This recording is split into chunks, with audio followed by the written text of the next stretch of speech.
এনতে 2 টাকা কমাইয়া হেনতে 2 টাকা বাড়াইয়া দিলেন, এইটা বুঝাইলে তো আমরা বুঝতাম না। 5ই আগস্টের পরে আমরা একটা আশায় বুক বান্ধা আছিলাম যে আমগর মনে হয় নতুন জন্ম হয়ে গেল, আমরা মনে হয় সেকেন্ড কিছু একটা ফায়ালাইছি, রেনেসা হয়ে গেছে আমাদের। কিন্তু আমরা তো আমাদের আশা নিরাশায় পরিণত হয়ে গেল। আপনি এত বড় ব্যক্তি, আপনার এত এত পাওয়ার, এত জেক, আপনার এত লোকের সাথে সরাসরি ফোনে যোগাযোগ, আপনি ফোন করলে অনেকেই ফোন রিসিভ করে আলায়, এরকম আপনার যোগাযোগ। তো কই আমাদের ঢাকা শহরের জ্যামজটটা তো আপনি সারাইতে পারলেন না। আপনি নিজে না পারেন, প্রয়োজন আপনি সাও পাউলো থেকে আনেন একটা ট্রাফিক ইঞ্জিনিয়ার যে ট্রাফিক ম্যানেজমেন্ট করতে পারে। কোথায় আমাদের মেন হাইওয়ে রুটগুলি যে আছে, কোথাও তো আমাদের আইন শৃঙ্খলার কোনো নতুন কিছু হয় নাই আইন শৃঙ্খলার, যেগুলা দেখে মানুষ শিখবো।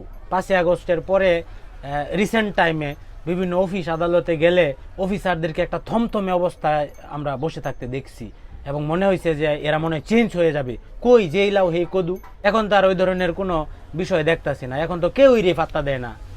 আগে তো অন্তত একটা নির্দিষ্ট দলের পাত্তা দিত, এখন তো তারা নিষিদ্ধ।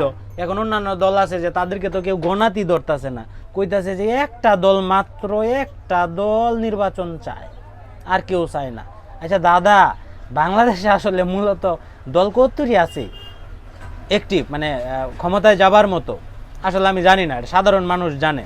তো আপনার এত পাওয়ার, আপনি এত কিছু জানেন, তো আপনি তো অনেক কিছুই আমূল পরিবর্তন এনে ফেলতে পারতেন। কোথায়?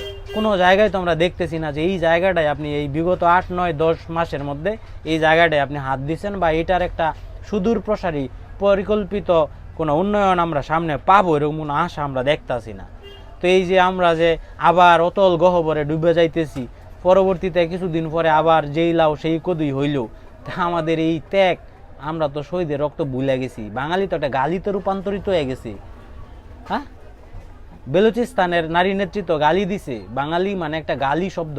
যদিও পাকিস্তানে এই ধরনের শব্দ বহু আগে থেকেই প্রচলিত, যে একটা জায়গায় যদি একটা গুখরা সাপ এক সাইড দিয়ে যাইতেছে, আরেক দিক দিয়ে একটা বাঙালি যাইতেছে, পাকিস্তানের লোকেরা কি করবে, যে কোনটাকে আগে মারতে হবে, বলবে বাঙালকে আগে মার, বাঙালকে আগে মার। এরা বেইমান, নেমক হারাম, কারণ এরা এদের শহীদের রক্ত ভুলে যায়।